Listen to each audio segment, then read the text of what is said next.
Good afternoon. Welcome to Market Wrap number 158. Stuart Williamson here at the helm. Quite a dark topic this week, inheritance tax. Who's liable and how much? I'm sharing it as I had a client in a difficult situation this week reach out to me for advice. Now, I gave general advice, which is what this is, and said speak to a professional in the field, as we always do. We know about property at APW and we know people who know about other things. So please do get in touch if you'd like any help with anything property related. So why do we do this? Just to help people who are time weary, who are weary of researching stuff themselves and who need a bit of help. So here we are, 8 easy and completely legal ways to avoid inheritance tax.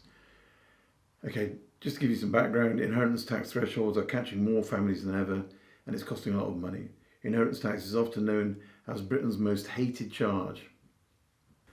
But more people are getting more involved in it. Basically, it's pushing up many estates with house prices going up, are getting right up there into the areas we're going to be caught. Data released last month from HMRC showed IHT, inheritance tax receipts, had reached an all-time high of 7.1 billion, a 1.1 billion increase on the previous year of 6. For estates that do get caught out, the tax burden really can be huge if you don't think about it properly. So how much can you inherit before you pay tax? Basically, upon death, tax is charged at 40% on the value of the estate above the tax-free threshold of £325,000. This will eat into your inheritance at a very difficult time, not something you want to think about, so it's worth planning in advance. Rising property prices and the 20-year freeze on the threshold, are pulling more people into that area. The government's decision in the autumn statement to freeze thresholds again until 2028 is forecast to bring in an extra 1 billion from people who weren't previously caught in that as house prices continue to rise. Rachel Griffin, a wealth management specialist firm, Quilter, said inheritance tax has historically been viewed as a tax for the very wealthy, but in recent years we've seen an increase in the number of people caught in the net, which we see ourselves. You don't really need very much to get up there. Many people could now find themselves in a position where they end up paying inheritance tax unnecessarily, as they may never have previously considered the need for IHT planning and therefore have not taken the steps required to mitigate it. So with more and more estates in danger of this, we're giving these top tips out, free of charge, gratis of course, you may remember Princess Diana against, against Queen's sister Margaret. Princess Diana paid a humongous amount of tax because she didn't know what was going to happen. Princess Margaret did, so she planned and she paid nothing. So it's all about planning. Proper planning prevents poor performance. So basically, give your assets to your spouse is number one. If you want to cut your inheritance tax bill, then it helps to be married. Okay, so think about that. Should you be married, you can pass on assets of an unlimited value to your spouse or civil partner without any IHT liability. According to HMRC, such transfers saved spouses a collective 2.6 billion in 2019-20. Since the rules changed in 2007, spouses have also been able to inherit their partner's unused nil rate band when they die. This means a surviving spouse could see their allowance grow to £650,000. However, the unused allowance is not passed on automatically. You must make a formal claim to HMRC within 2 years of the death otherwise your family could face an unnecessary tax bill. Think about it. Do be aware also that non-domicile issue here.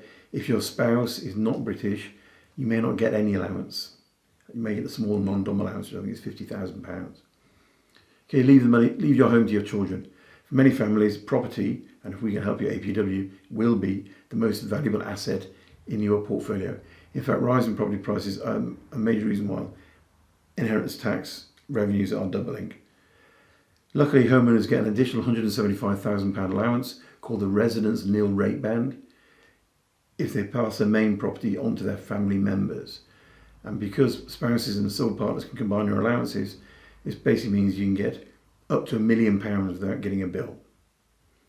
But it pays to be aware of some age restrictions. A gentleman called Ian Dahl from the Wealth Manager Evening Partners says the property must be a residence of the deceased and it must be left to children and grandchildren, not nephews, nieces, brothers or sisters. Ms Griffin also said the residence nil rate band was introduced to ease pressure on the transfer of the main residence. The rapid growth of house prices means many who are entitled to it will nevertheless pay hefty bills. For estates worth more than 2 million, and if we're building a portfolio, that's what we'll be looking at in 20 years' time. The residence nil rate band allowance is reduced at a rate of £1 for every £2 over the threshold. If the residence nil rate band is not enough to protect your wealth, then you should think more about it. Use such things as gifting allowances.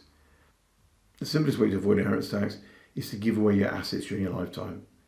An often overlooked but highly tax efficient method is to give money out of surplus income, and it must be surplus income as a rule. This must be money you can give away regularly without significantly changing your lifestyle. It cannot be money that comes from a house sale, for example. Chris Etherington from tax firm RSM said, the gifts don't need to be of equal size, they just be part of a pattern, and it should also be detailed and kept as records of gifts in case the HMRC asks. On top of gifts out of surplus income, every individual gets £3,000 annual exemption. Not many realise this can be carried forward for a tax year, so you can easily give away £6,000 in 1 year because you can use your previous year's unused allowance. There are additional allowances for weddings, civil partnerships, but you must look more in detail into this with a professional. Another exemption is a small gift allowance. I mean, I use this for my kids.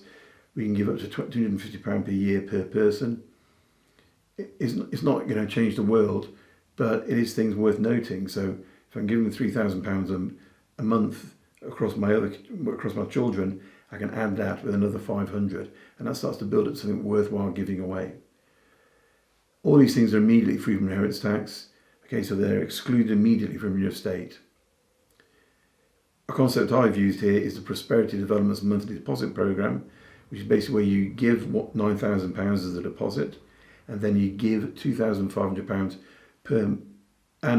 per month to your children, and by doing that, you're using up the allowance, and therefore you can basically create a deposit over time for your children I've done it on a £170,000 property. So I've basically given them a £170,000 property just by giving away about £50,000. So it's a very simple way of doing it. 7-year inheritance tax rule is another way of doing it. Larger gifts over £3,000 can be made without incurring IHT, but you just got to live for 7 years.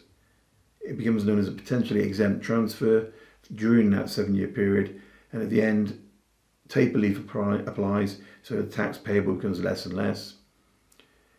But you've got to live for that length of time. It's only a potentially exempt transfer. So, I mean, it may make sense to give money away when you're a bit younger, but people nowadays are aiming to live up to their 90s. But I think psychologically it's quite difficult for people who are older to discuss these things because they feel they're close to to their maker, and they may not want to do it. And I've certainly experienced that with my clients and myself. But it's worthwhile if you have a portfolio and you're in your 40s, give one of those houses away to your kids. You can get a personal agreement together as to what can be done with it, so it can be controlled, but give it away. It becomes tax-free. Because when you get into 80s and you feel a bit more stressed about the future, you may not want to do that. It'd be difficult to discuss. If you have a pension, pass it on to your beneficiaries. You can give the whole pension pot away tax-free, inheritance tax-free. So if you've used up all your nil rate band and your residence nil rate band, you can still give away £200,000, say, of pension wealth, saving £80,000 in inheritance tax. Again, the beneficiary will have to pay tax on the money they draw from it because it will form part of their income, but still you can give away pensions. And it's worthwhile doing that, to think about how you can tax plan, use a pension to do so. SIPs, QROPs, they're all qualifying pension schemes that can be used to do this. Take out a whole of life insurance policy. Great idea. I have one myself. It basically insures me for the value of a portion of my estate. My estate actually pays for it, so I don't pay for it myself. It comes out of my income, so that is also deductible. But it's important to have the whole of life policy placed inside a trust, so it's not in your estate, it's outside of it. and so therefore it's available not to be taxed but to pay your tax liability off. The higher the premiums are, the older you get. It's well worth it though from a tax planning perspective. Number 7 is own your property assets via a single purpose vehicle. Now SPVs are not designed for inheritance tax planning vehicles, but one of the many benefits of a single purpose vehicle is that a beneficiary of your estate can be easily added as a shareholder to inherit the property at a later date. This can help reduce your tax liability because basically it wouldn't have to be sold. Your shares would become a different sort of shares. Theirs would become ownership shares because there's different sorts of shares you can have on a SPV. So again, speak to a professional, worth looking at. And number 8 is a great one, is pay it later. You know, they say the revenue says tax deferred is tax saved. And with inflation at 6%, your liability for inheritance tax is going to shrink. So if you've inherited something yourself and you think I've got to sell it to pay the inheritance tax, you can actually pay inheritance tax over 10 years. You just apply at probate stage on the IHT 400 form, and you apply to pay your tax later. And basically you pay it once a year, over 10 years. You have to pay interest on the instalments, but it's far better to get a house, that's worth, say, £400,000.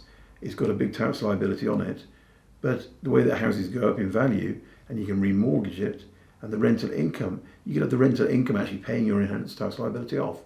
But it's not a well-known fact that you can pay it later. And 10 years ago, the value of the pound is a lot different than it is today. So deferring that tax liability is a good idea. So there we go. Just some general advice. Do go to an advisor. We're not financial advisors.